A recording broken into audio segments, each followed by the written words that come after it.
우리는 그 어떤 것으로도 구원받을 만한 자격이 없는 자지요. 우리 삶에 당연한 것은 하나도 없습니다. 그저 모든 것이 하나님이 베풀어 주신 은혜요 긍휼이라 고백해야 합니다.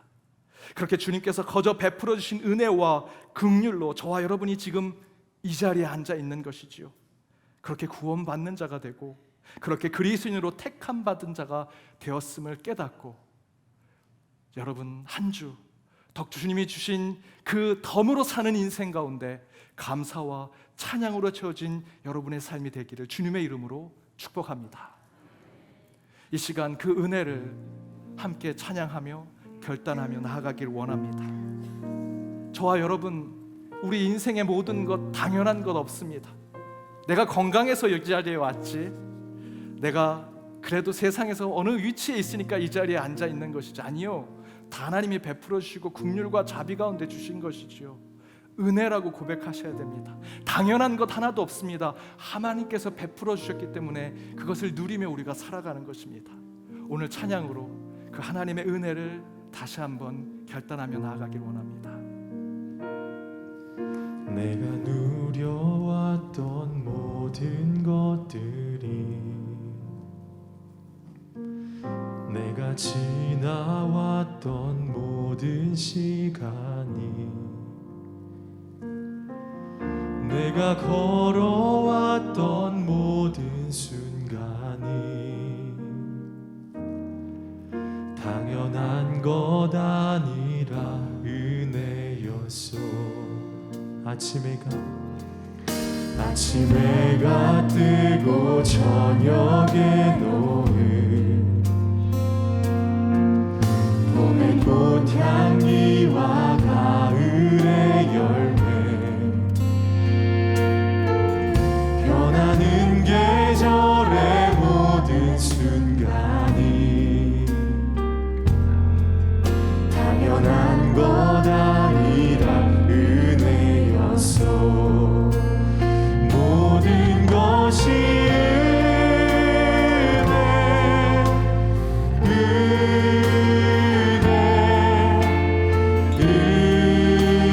은혜, 한없는 은혜.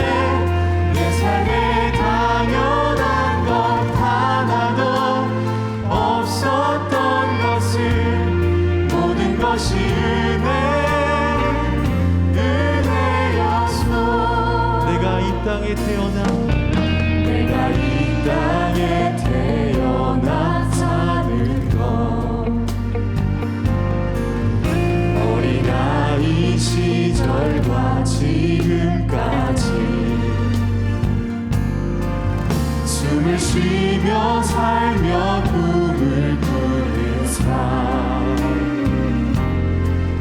당연한 것 아니라 은혜였소. 내가 하나님의 자녀로 살며, 내가 하나님의 자녀로 살며, 오늘 찬양하고 예배하는 삶, 복음을 전할 수 있는 축복이 당연한 것 아니라 은혜였소. 모든 것이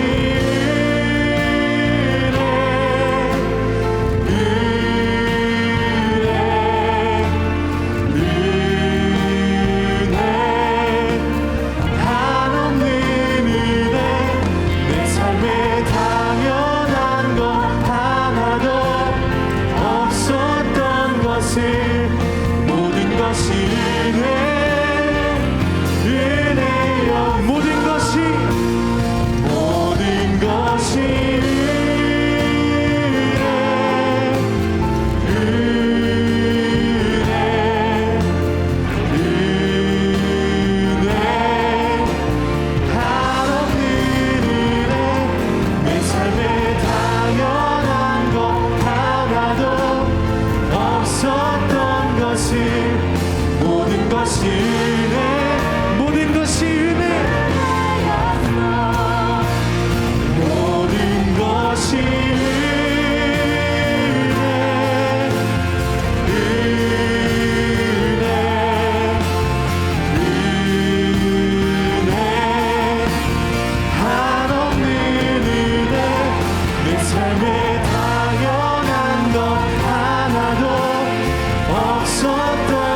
기도로 함께 결단하기 원합니다. 우리의 삶을 돌아보면 하나님이 베푸신 은혜요 긍휼과 자비임을 깨닫게 됩니다.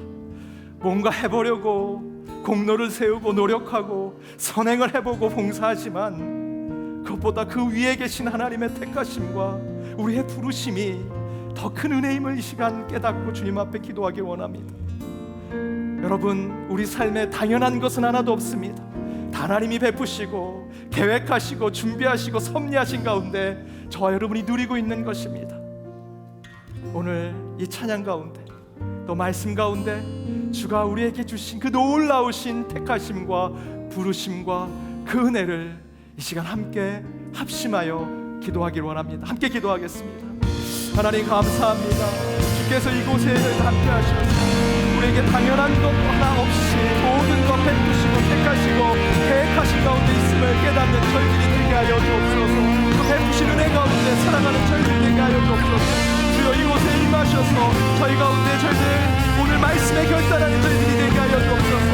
구원받을 만한 자가 하나도 없는 저희에게 우리를 부르시고 택하셔서 택정받은 자의 삶을 살아가게 하여 주옵시고 오늘 이 시간 우리의 모든 공로를 내려놓고 주의 부르신 가운데 사는 저희들 되게 하여 주옵소서.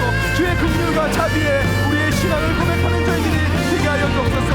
그 놀라우신 주님의 택하심을 잊지 말게 하시고 모든 것이 하나님의 은혜임을 고백하며 그 긍휼하심으로 저희들의 삶을 이끌어나가는 저희들이 되기를 간절히 원하오니 우리를 부르셔 자녀 삼으신 것을 윤리와 도덕으로 율법으로 세상의 법으로 내세울 것이 없는 죄인이는 저희를 다시 한번 고백하여 오직 주께서 저희를 택정하셔서 부르시고 우리를 여기까지 이끌어주신 것에 고백하며 그 믿음의 삶을 살아가는 저희들이 되게 하여 주옵소서.